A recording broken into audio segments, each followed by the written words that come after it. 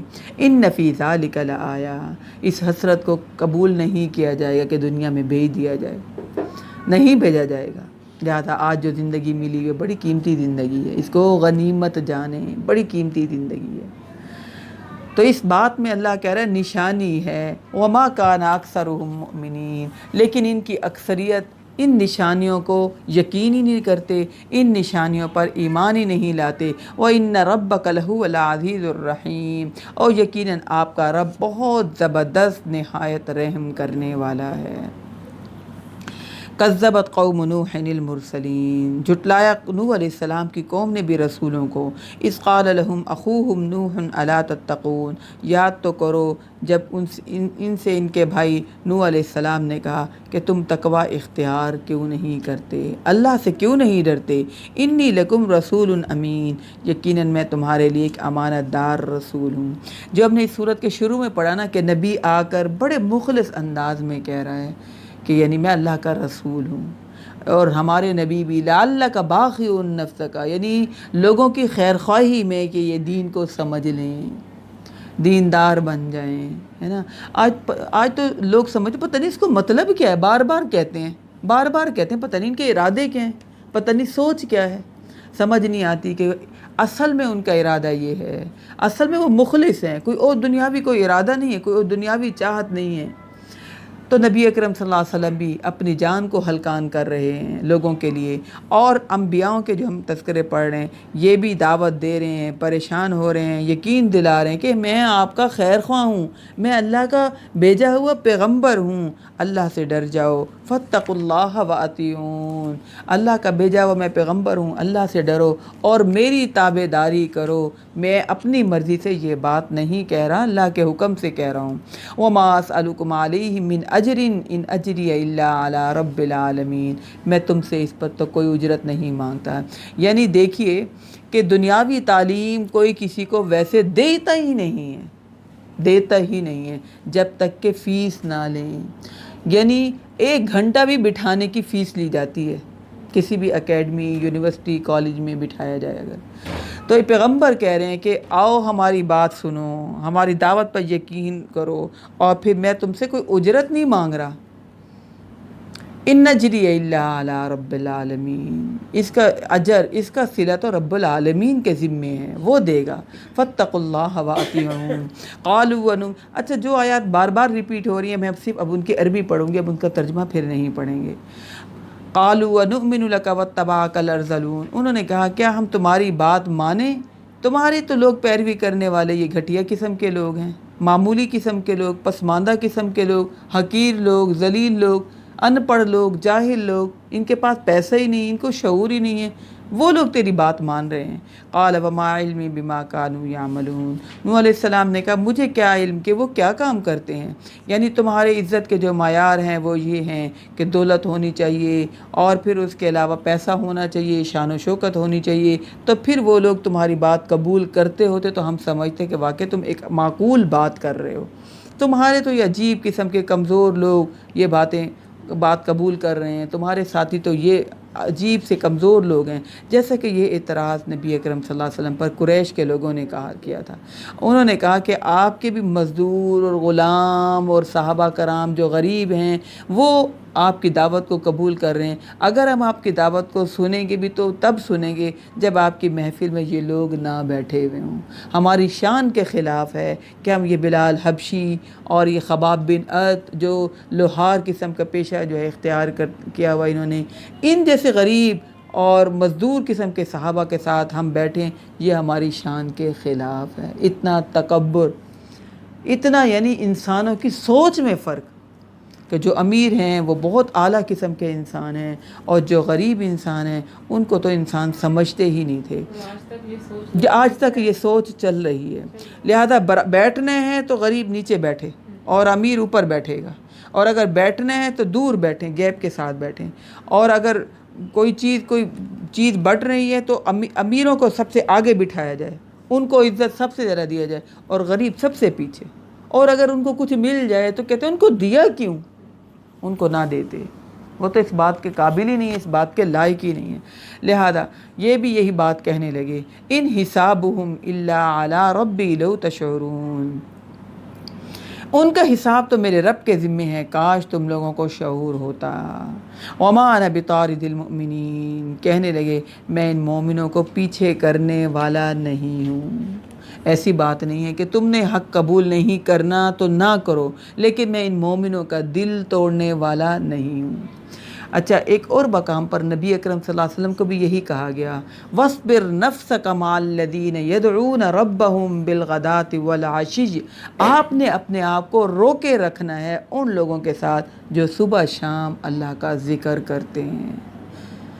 اگر غریب ہیں لیکن مومن ہیں، نیک ہیں، سچے مومن ہیں، آپ ان کی عزت کریں، آپ ان کو ویلیو دیں، کیونکہ ان کا مقام اللہ کے ہاں زیادہ ہے۔ لوگ ان کو دیتے ہیں عزت یا نہیں دیتے، لیکن آپ اس بات پر انہیں عزت دیں، یہ نمازی ہیں، یہ سچ بولنے والے ہیں، یہ رزق حلال کھانے والے ہیں، یہ پردہ کرنے والے ہیں، یہ شرم و حیا والے ہیں۔ کہاں کہ ہم ان کو عزت دیتے ہیں جو حرام کھانے والے، بے پرد قسم کے لوگ، گناہوں میں ملوث، ہم ان کو بلاتے ہیں اور ان کو عزت دیتے ہیں، اور ہم کہتے ہیں یہ ہیں اعلیٰ لوگ، یہ ہیں بڑے لوگ، ہے نا، بڑے لوگوں کو ہم بلاتے ہیں، اور جو نیک ہیں اگرچہ وہ غریب ہیں ہم ان کو گھٹیا سمجھتے ہیں، ہم ان کو معمولی سمجھتے ہیں۔ تو کہنے لگے وما انا بطارد المؤمنین، میں ان مومنوں کو پیچھے کرنے والا نہیں ہوں، ان انا الا نذیر مبین، میں تو ایک کھلم کھلا ڈرانے والا، خبردار کرنے والا ہوں۔ میں ایسی جرت نہیں کر سکتا کہ میں مومنوں سے کہوں کہ آپ نہ ہو، اور امیر لوگوں سے کہوں کہ آپ آ جائیں، آپ گاڑیوں میں آتے ہیں، آپ شان و شوکت والے ہیں، آپ بڑے سمجھدار لوگ ہیں، آپ پڑھے لکھے لوگ ہیں، آپ آئیں۔ کہنے لگے میں ایسا نہیں کروں گا۔ قالوا لئن لم تنتہی یا نوح لتکونن من المرجومین، انہوں نے کہا اے نوح اگر تم باز نہ آئے تو ہم تمہیں سنسار کر دیں گے۔ اندازہ لگیں، ایک نبی کہہ رہا ہے کہ میں اللہ کا چنا ہوا پیغمبر ہوں، اور اس کو یہ دھمکی دے رہے ہیں کہ ہم تمہیں سنسار کر دیں گے۔ قال رب ان قومی کذبون، تو اس نے فریاد کی اے میرے پروردگار میری قوم مجھے جھٹلا رہی ہے، فافتح بینی و بینہم فتحا، اب تو فیصلہ کر دے میرے درمیان اور ان کے درمیان، ونجنی ومن معی من المؤمنین، اور نجات دے دے مجھے اور میرے ساتھیوں کو جو ایمان والے ہیں۔ اللہ کہہ رہا ہے فانجیناہ ومن معہ فی الفلک المشحون، ہم نے نجات دے دی اس کو بھی اور ان کو بھی جو اس کے ساتھ تھے، ایک بھری کشتی میں۔ ایک نوح علیہ السلام کی پکار پر اللہ نے سب کو تباہ و برباد کر دیا۔ آپ کو کیا لگتا ہے ایک مومن کی فریاد اللہ کے ہاں، اس کی فریاد کی کوئی ویلیو نہیں ہوتی؟ اللہ سے ڈرنا چاہیے، کسی کی بھی آہ لگ جائے، اور اگر وہ نیک ہے تو ہم تباہ و برباد ہو سکتے ہیں۔ کسی کی نیکی کا مذاق نہیں اڑانا چاہیے، اگر خود ہم نیکی نہیں کرتے تو اللہ سے مدد مانگیں، توفیق مانگیں۔ نوح علیہ السلام کی بس ہو گئی تھی، نوح علیہ السلام تھک گئے تھے ان کو دعوت دے دے کے، 950 سال بڑا عرصہ ہے، بہت ٹائم ہے۔ کہا نوح علیہ السلام نے اے میری قوم، کہا ربی ان قومی کذبون، کہا اے میرے رب بے شک میری قوم یہ مجھے جھٹلا رہی ہے، آپ ان کے درمیان اور میرے درمیان آپ فیصلہ کر دیں اور مجھے نجات دے دیں اور میرے مومن ساتھیوں کو بھی۔ تو اللہ کہہ رہے ہم نے ان کو نجات دے دی، اور ان کو اور اس کے ساتھیوں کو بھری ہوئی کشتی میں ہم نے دوسری جگہ منتقل کر دیا، محفوظ جگہ پر۔ ثم اغرقنا بعد الآخرین ان فی ذلک لآیہ وما کان اکثرهم مؤمنین وان ربک لہو العزیز الرحیم۔ کذبت عاد المرسلین، قوم عاد نے بھی رسولوں کو جھٹلایا۔ اذ قال لهم اخوہم ہود الا تتقون، جب ان کے بھائی ہود نے ان سے کہا کیا تم ڈرتے نہیں ہو؟ انی لکم رسول امین فاتقوا اللہ واطیعون وما اسألکم علیہ من اجر ان اجری الا علی رب العالمین اتبنون بکل ریع آیۃ تعبثون، کیا تم لوگ بناتے ہو، تعمیر کرتے ہو ہر اونچی جگہ پر ایک یادگار بلڈنگ، تعبثون تم کتنا بیکار کام کرتے ہو۔ یعنی یہ ان کو بڑی بڑی مضبوط یادگار بلڈنگیں بنانے کا شوق تھا. جیسے کہ دیکھیں اہرام مصر کتنے بڑی یہ بلڈنگیں ہیں. اور پھر اس کے علاوہ انڈیا میں جو اس کی یاد میں تاج محل بنایا ہوا، کتنا کو پیسہ لگا ہوا اس پر. یہ جو جہانگیر کا مقبرہ ہے کتنا کو پیسہ لگا. انسانیت کے لیے اگر کام کر دیں تو کتنا کو فائدہ ہو. انہوں نے اپنی شان و شوکت کے لیے، اپنی یاد رکھنے کے لیے، اپنی یادوں کو محفوظ رکھنے کے لیے بہت سارا ان حکمرانوں نے پیسہ لگایا. اور یہ قوم بہت زیادہ بلڈنگیں، بڑی مضبوط، بڑی اونچی اونچی بلڈنگیں بنایا کرتے تھے. اچھا میں آپ کو بتاؤں کہ ابھی بھی لوگوں کو شوق ہے 21 کنال کا گھر ہمارا ہو. اب کوئی تھی وہ بتا رہی تھی کہ وہ 21 کنال کے گھر میں رہتی تھی، اب ان کو رہنا پڑا 10 مرلے کے گھر میں. گھر بن رہا ہے ان کا، شفٹ ہوئے صرف لاہور میں. وہ کہتی ہے میرے 10 مرلے کے گھر میں میرا دم گھٹتا ہے، مجھے سانس ہی نہیں آتا.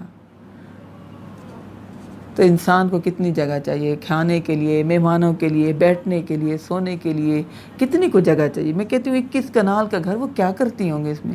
سونے کے لیے تو ایک بیڈ چاہیے نا، کھانے پینے کے لیے انسان کو تھوڑی سی جگہ چاہیے. مہمانوں کے لیے کتنوں کو 21 کنال کے گھر میں کتنوں کو مہمان آئیں گے. ہاں میں کہتی ہوں جتنا بڑا گھر ہے اس کو سجاتے رہو، اس کو سنوارتے رہو، اس کو سنبھالتے رہو، اس کی کیئر کرتے رہو، اس کو صاف ستھرا کرتے رہو، اپنی جان کو کھپاتے رہو، ہے نا.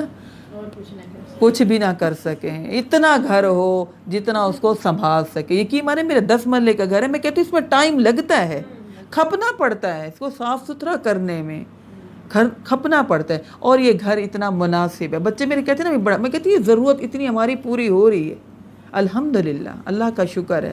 باقی جو ہمارا مقصد ہے اس مقصد پہ ہم توجہ دیں. بناتے رہیں گھر بڑے، اس کو صاف ستھرا کرتے رہیں، ان کو سجاتے سنوارتے رہیں. اس میں محنت لگتی ہے، اس میں جان لگتی ہے، اس میں توجہ لگتی ہے انسان کی. تو ان کو شوق تھا بڑے گھروں کو بنانے کا، اور مضبوط اور پلر بنانے کا بہت شوق تھا. اپنی طرف سے بڑے مضبوط گھر بنایا کرتے تھے. تو پیغمبر ان سے ہود علیہ السلام کہہ رہے ہیں کیا تم تعمیر کرتے ہو، ہر اونچی جگہ پر ایک اپنی یادگار بنا لیتے ہو، ایک بڑے سا محل، ایک بڑا سا گھر بنا لیتے ہو. وَتَتَّخِذُونَ مَصَانِعَ لَعَلَّكُمْ تَخْلُدُونَ، اور تم بناتے ہو ایک ایسا شاندار محل جیسا کہ تم نے اس میں ہمیشہ رہنا ہے. آپ کو میں نے بتایا تھا نا کہ نبی اکرم صلی اللہ علیہ وسلم نے جب صحابہ کرام کو بتایا، نہیں، جب ان انبیاء نے اپنی امتوں کو بتایا کہ تمہارے بعد ایسی امت بھی آئے گی، ایسی قوم بھی آئے گی کہ تمہاری تو عمریں بڑی ہیں، زیادہ عمریں، ان کی عمریں چھوٹی ہوں گی، کم ہوں گی ان کی عمریں، 100 سال، 70 سال، 80 سال. اب جن کی عمر ہزار سال ہو، وہ کہنے لگے اچھا پھر تو وہ گھر ہی نہیں بنائیں گے، اتنے تھوڑے سے ٹائم میں کیا گھر بنانا. تو پھر کہا یہ کہ وہ سب سے زیادہ گھر بنائیں گے، سب سے زیادہ اپنا پیسہ گھروں پر لگائیں گے، بہت گھروں کو سجائیں گے، بڑا اپنے گھروں میں دل لگائیں گے. لہذا ایسا نہیں گھر بنانا چاہیے کہ وہ ہمارے لیے آزمائش بن جائے. ہدایت کے مقابلے میں ضرورت ضرور ہے گھر کی، لیکن اتنا نہیں کھپنا چاہیے، اتنا دل نہیں لگانا چاہیے، آخر چھوڑ جانا ہے، یہ کھنڈر بن جائیں گے. تو کہنے لگے پیغمبر تم اتنے ایسے شاندار محل اور اتنے مضبوط گھر بناتے ہو، ایسا لگتا ہے جیسے تم نے ہمیشہ یہاں پر رہنا ہے. وَإِذَا بَطَشْتُمْ جَبَّارِينَ، اور جب تم کسی کی گرفت کرتے ہو تو ظالموں کی طرح گرفت کرتے ہو، یعنی حملہ آور ہوتے ہو تو ایسے ظالم ہوتے ہو کہ ایسا لگتا ہے کہ جیسے تم بہت بڑے جابر انسان ہو. فَاتَّقُوا اللَّهَ وَأَطِيعُونِ وَاتَّقُوا الَّذِي أَمَدَّكُم بِمَا تَعْلَمُونَ، اس کا تقوی اختیار کرو جس نے تمہیں مدد پہنچائی ان چیزوں کے ذریعے جن کو تم جانتے ہو. یعنی اللہ نے ہمیں اسباب دیے، لوہے اور سریا، پیٹرول، گیس، یہ سب اللہ نے ہمیں اسباب دیے کہ نہیں دیے. کہنے اللہ سے ڈرو. اس پیغمبر نے دعوت دی جس نے تمہاری ان اسباب کے ذریعے مدد کی جن کو تم جانتے ہو. امدکم بانعام و بنین، اس نے تمہیں مدد پہنچائی جانوروں سے بھی اور بیٹوں کے ذریعے بھی. وجنات وعیون، اور باغات اور چشموں کے ذریعے. انی اخاف علیکم عذاب یوم عظیم، بے شک میں ڈرتا ہوں تم سے ایک بڑے دن کے عذاب کے آنے سے. قالوا سواء علینا ابعثت ام لم تکن من الوارثین، واعظین، تو انہوں نے جواب دیا اے ہود ہمارے لیے برابر ہے تم ہمیں واعظ کرو یا نہ کرو، ہم اپنے آباء و اجداد کے طور طریقوں کو چھوڑنے والے نہیں ہیں، ہمارے جو خیالات ہیں، جو ہمارے عقائد ہیں، جو ہمارے رسم و رواج ہیں ہمارے آباء و اجداد کے، ہم ان کو چھوڑنے والے نہیں۔ آج بھی ایسے ہی لوگ ہیں، ویسے ماڈرن بن چکے ہیں، ہے نا، ویسے کلچر سب دنیا گزارنے کا سٹائل چینج ہو گیا، لیکن دین کے معاملے میں وہیں کھڑے ہوئے ہیں۔ ان ھذا الا خلق الاولین، یہ کچھ نہیں مگر پہلے لوگوں کی باتیں ہیں۔ وما نحن بمعذبین، اور ہم پر کوئی عذاب نہیں آئے گا۔ فکذبوہ فاہلکناہم، تو اللہ تعالیٰ کہہ رہے ہیں پھر ہم نے فکذبوہ فاہلکناہم، پھر انہوں نے اس کو جھٹلا دیا تو ہم نے ان کو ہلاک کر دیا۔ ان فی ذلک لآیہ وما کان اکثرہم مؤمنین، یقیناً اس میں بڑی نشانی ہے اور اکثر لوگ اس پر ایمان لانے والے نہیں ہیں۔ وَإِنَّ رَبَّكَ لَهُوَ الْعَزِيزُ الرَّحِيمُ، اور آپ کا رب جو ہے بڑا ہی غالب اور رحم کرنے والا ہے۔ آج ہم یہیں تک پڑھیں گے کیونکہ اس کے بعد میں آپ کو محرم کا مہینہ شروع ہو رہا ہے، اس کے بارے میں بتانا ہے، اس کے بارے میں ڈسکس کرنا ہے۔ تو آج ہم نے سورۃ شعراء کی 140 آیت تک پڑھا، آج ہم نے شروع کی تھی نا، تو سورۃ الشعراء آج ہم نے 140 آیت تک پڑھا۔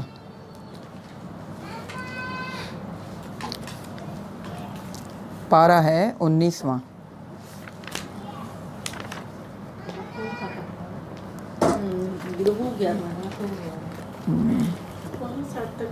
ہاں ہاں بس تھوڑا سا ڈسکس کرنا ہے، پہلے میں ڈیٹیلز ہیں، ہاں جی بتا دیں۔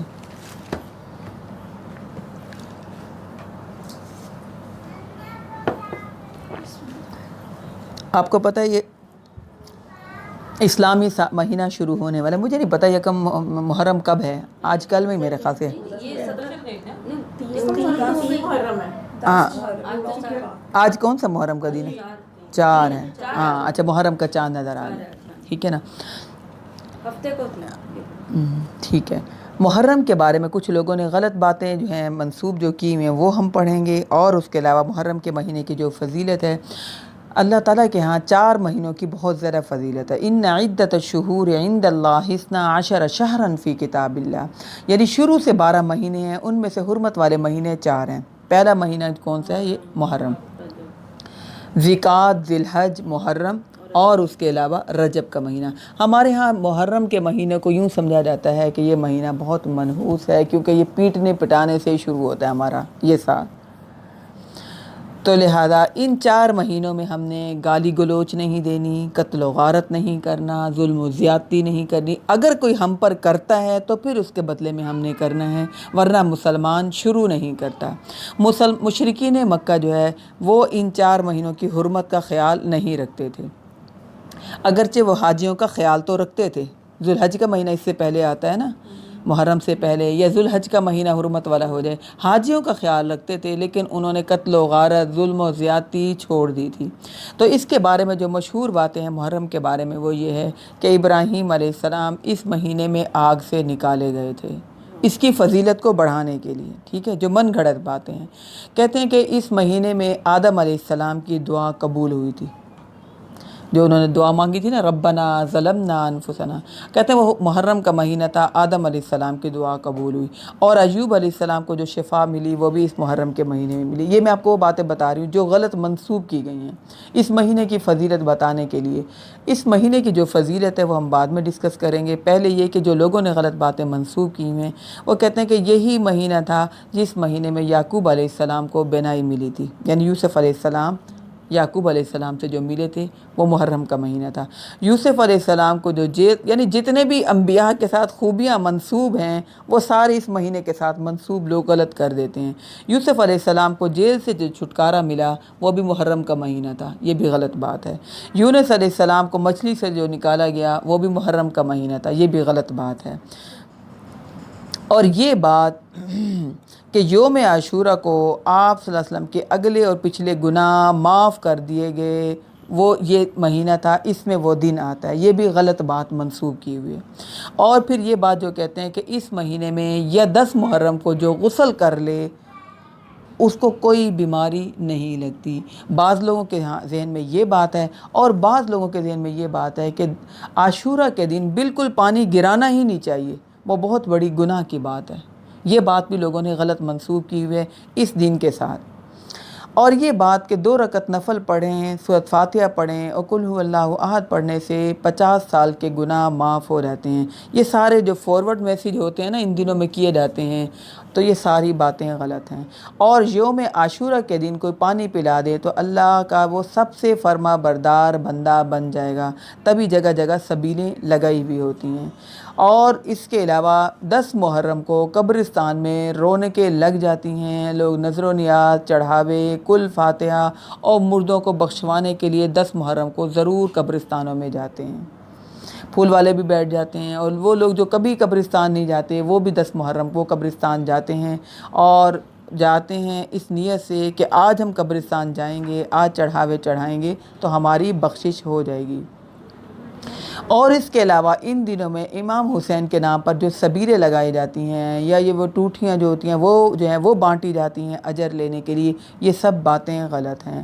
ہمارے ذہن میں جیسے ہی محرم کا نام سنتے ہیں تو ہمارے ذہن میں بات کیا آتی ہے؟ شہادت کربلا، امام حسین کی شہادت کا تذکرہ، جبکہ امام حسین کی یہ شہادت والا واقعہ نبی اکرم صلی اللہ علیہ وسلم کے 60 سال بعد پیش آیا۔ اس مہینے کی فضیلت شروع سے ہی تھی۔ نبی اکرم صلی اللہ علیہ وسلم نے فرمایا کہ یہ مہینہ شہر اللہ، اللہ کا مہینہ ہے۔ نبی اکرم صلی اللہ علیہ وسلم محرم کے مہینے میں سب سے زیادہ روزے رکھا کرتے تھے۔ یہ بات ہمیں کوئی بھی نہیں بتاتا ہے نا، اس بات کا ہمیں پتہ ہی نہیں، فضول باتیں اس مہینے کی فضیلت کو بڑھانے کے لیے کہ یونس علیہ السلام، یعقوب علیہ السلام، ان سب کے جو اچھے کام ہیں وہ سب جوڑ دیتے ہیں محرم کے مہینے کے ساتھ۔ ان سب باتوں کا کوئی ثبوت نہیں ملتا ہمیں۔ ہاں، نبی اکرم صلی اللہ علیہ وسلم نے یہ بات کہی کہ یہ مہینہ اللہ کا مہینہ ہے، اور نبی اکرم صلی اللہ علیہ وسلم اس مہینے میں سب سے زیادہ روزہ رکھتے تھے، اور آپ نے فرمایا یہ مہینہ میرا پسندیدہ مہینہ ہے، سال کا پہلا مہینہ ہے، لہذا آپ اس میں سب سے زیادہ روزے رکھتے تھے۔ اور پھر اس کے علاوہ نبی اکرم صلی اللہ علیہ وسلم نے جب ہجرت کی، مکہ سے مدینہ گئے ہیں، تو یہ محرم کا مہینہ شروع ہوا جب آپ نے ہجرت کی، ٹھیک ہے نا۔ آپ نے جو چینج کی، مکہ کو چھوڑا دین کے خاطر اور مدینہ آئے، محرم کے مہینے میں آئے، یہ ہے اس مہینے کا اعزاز۔ اس بات کا ہمیں ثبوت ملتا ہے۔ جب آپ مدینہ آئے، آپ نے دیکھا کہ وہاں کے یہودی 10 محرم کو روزہ رکھتے ہیں۔ آپ نے ان سے پوچھا کہ تم لوگ روزہ کیوں رکھتے ہو؟ انہوں نے کہا یہ دن تو ہمارے لیے عید کا دن ہے، اس دن تو ہمیں فرعون سے نجات ملی تھی، موسیٰ علیہ السلام نے ہم بنی اسرائیلیوں کو فرعون سے نجات دلائی تھی، اس خوشی میں شکرانے کے طور پر ہم 10 محرم کو روزہ رکھتے ہیں۔ تو نبی اکرم صلی اللہ علیہ وسلم نے فرمایا موسیٰ علیہ السلام تو میرے بھی بھائی ہیں۔ آپ نے کہا ہم بھی اگلے سال روزہ رکھیں گے، لیکن آپ نے صحابہ کرام سے کہا ہم نے ان سے مشابہت نہیں کرنی، ہم نے ان سے فرق ضرور رکھنا ہے اپنی عبادات کو۔ آپ نے کہا کہ اگلے سال ہم روزہ رکھیں گے، لیکن اس کے ساتھ ایک روزہ ملائیں گے، ایک کیا پہلے ملا لیں گے یا بعد میں ملا لیں گے، ٹھیک ہے نا۔ زیادہ بہتر یہ کہ انسان پہلے ملا لے، لیکن کسی بھی مجبوری کی وجہ سے اگر ہم نہیں ملا سکتے تو بعد میں بھی ملا سکتے ہیں۔ آپ نے فرمایا جو اس دن کا روزہ رکھے گا اس کے پچھلے 1 سال کے صغیرہ گناہ معاف ہو جائیں گے۔ تو لہذا میرے خیال میں یہ جو منگل بدھ اب ہماری آ رہی ہے کلاس اگلے ہفتے کی، تب یہ 9-10 محرم ہوگا، تو ہمیں اللہ تعالیٰ توفیق دیں، ہم روزہ رکھیں، کلاس ہماری نہیں ہوگی، یہ آپ کو چھٹی ہوگی، ٹھیک ہے۔ روزہ رکھیں، 1 سال کے گناہ معاف اللہ سے کروائیں، اور اس کے علاوہ یہ عبادت کا دن ہے، ٹھیک ہے، یہ منحوس دن نہیں ہے۔ ہم لوگ یہ سمجھتے ہیں کہ نہیں محرم میں شادی نہیں رکھنی، محرم میں کوئی خوشی کا دن نہیں رکھنا، یہ تو بڑا منحوس مہینہ میں ہے، اور یہ شیعہ لوگ پیٹتے ہیں، اور یہ کہ رونے پیٹنے کے یہ مہینے ہیں، ان دنوں میں کوئی خوشی نہیں، کوئی کسی خاص کام کا آغاز نہیں کرنا، منحوس یہ مہینہ ہے، اور کوئی بھی کام شروع کریں تو وہ کام اچھا نہیں رہتا۔ نبی اکرم صلی اللہ علیہ وسلم کی ام کلثوم سے شادی بھی اسی مہینے میں ہوئی تھی، ڈاکٹر اسرار کے بارے میں آتا ہے ان کی بیٹیوں کی شادیاں بھی اسی مہینے میں ہوئی تھیں، اور میری بیٹی کا نکاح بھی محرم میں ہوا تھا۔ اچھا، اور اس کا ہمیں اب لوگوں کو شعور آ رہا ہے۔ اچھا جب ہم نے کیا تو وہ پتہ نہیں کون سا ہال تھا، تو وہاں پر ہم چاہ رہے تھے، بہت پتہ نہیں تھا کافی یعنی اس کی یعنی بڑا ہال تھا، لیکن ہم چاہ رہے تھے کہ لیڈیز اور جینٹس کا ہم الگ الگ کریں، تو انہوں نے ہم سے کہا کہ آپ فری میں 2 ہال لے لیں ہم، کیونکہ سب ہمارے ہال خالی پڑے ہوئے ہیں، شادیاں ابھی بھی۔ اچھا لوگوں کے کنسیپٹ تھوڑا سا چینج ہو رہا ہے، لیکن لوگ ڈرتے ضرور ہیں، ڈر ہے کہ یہ منحوس تو ہے، اس کی کوئی نحوست پڑ نہ جائے۔ کوئی نحوست نہیں، تمام دن اللہ کے دن ہے، یہ مہینہ تو خاص اللہ کا مہینہ ہے۔ اس مہینے میں نبی اکرم صلی اللہ علیہ وسلم سب سے زیادہ روزے رکھتے تھے، تو ہم نے بھی روزہ رکھنا ہے۔ تو یہ مہینہ ہمیں نبی اکرم صلی اللہ علیہ وسلم کی ہجرت یاد دلاتا ہے کہ آپ نے ہجرت کی تھی، لیکن ہمیں کربلا کا واقعہ یاد آتا ہے، وہ واقعہ بہت بعد میں ہوا، ٹھیک ہے۔ مدینے کا سفر مکہ سے نبی اکرم صلی اللہ علیہ وسلم کا یہ بہت مشکل سفر تھا، یہ معنی پیدل سفر کرنا اور اپنے ایمان کو لے کر نکلنا، یہ بہت مشکل سفر تھا۔ یہ خاص واقعہ ہے جو ہمیں یہ مہینہ یاد دلاتا ہے۔